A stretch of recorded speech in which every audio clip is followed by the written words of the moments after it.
Вие сте от многонационални, огромни компании.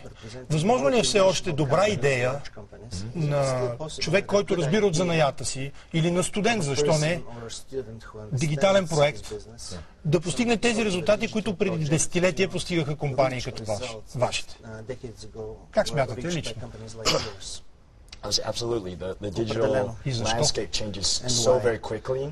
And there's lots of opportunities. Обстановката се променя много бързо, възможностите се разгръщат непрекъснато. Напълно съм съгласен с Мартин. Дори през последните 5 години толкова голям растеж наблюдаваме, толкова феноменален, че може би следващия Google още не е измислен.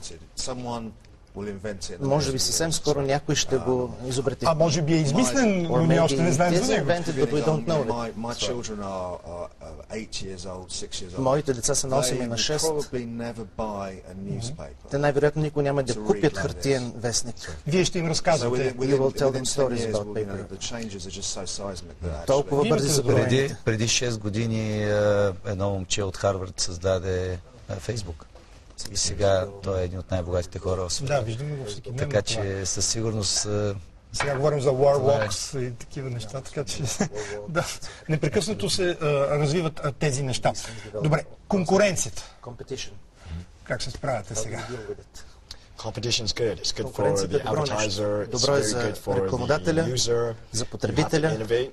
Трябва да бъдеш иновативен, трябва да подобряваш услугата си, продукта си. Наистина е чудесно нещо. Вие сте без конкуренция. You are without competition. No, I disagree actually. Не съм съвсем съгласен. I think that eBay has growing competition because although eBay was unique in the sense eBay има конкуренция, въпреки че имаше един наистина период, когато първото място беше като че ли недостижимо, но пазара се развива в тази обстановка сега. Днес обаче е друго време, когато хората съвсем естествено, ежедневно влизат в интернет, за да купуват неща, да пазаруват. Става въпрос и за услуги, и за продукти. И отиват не в eBay, а също и в други сайтове, като Tesco и така нататък. Много други подобни сайтове има. Съревнованието там, обстановката за съревнование се променя. Струва ми се, че другото интересно нещо е начина, по който мястото, откъдето хората купуват, също се променя. Виждаме, че дори платформи като Facebook дават възможност за пазарната общност да намери достъп чрез такъв вид платформа. Пазара се променя, определено той е мобилен. Ако така приемем, че до такава степен се променя, да търсим всяко място, за да продаваме, всяко място в интернет, накрая той ще стане един огромен мол. So probably internet is turning into a big mall, shopping mall.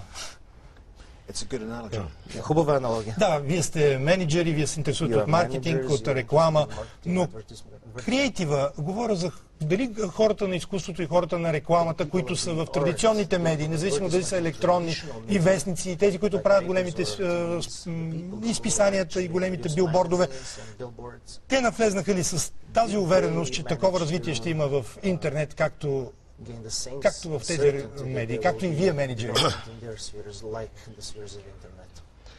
I think it's going to be challenging for them. The reality is that their businesses will still always be around. Също ще имат трудности, определено техните бизнеси ще продължат.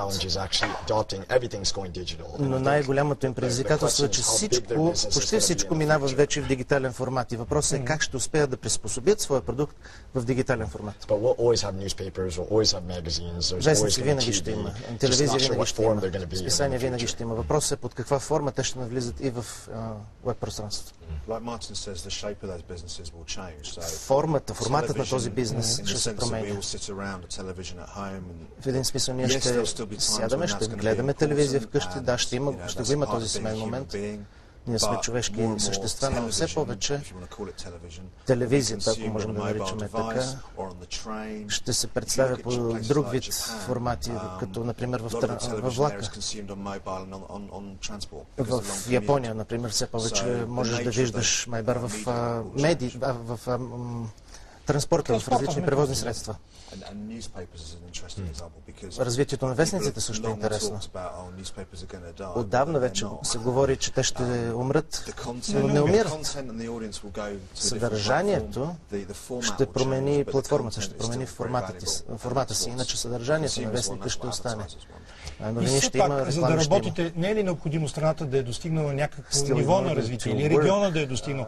Пак примера с Африка, където хората дори нямат достъп до интернет в много места. Такива райони има. Тоест това не ограничава ли малко този ентусиазъм за голямото развитие? Да, разбира се, Япония, Китай, големите пазари, Индия сигурно. Със сигурност за тях ще им бъде трудно да отговорят, защото сега навлизат на пазарите в Централна и Източна Европа. От гледна точка на това доколко е развит пазара тук. В момента и Yahoo, и eBay планират своето разрастване. Но истината е, че в България над 50% от хората вече са онлайн. Тоест ние сме постигнали онзи минимум, по-скоро достатъчно ниво, в което пазара съществува.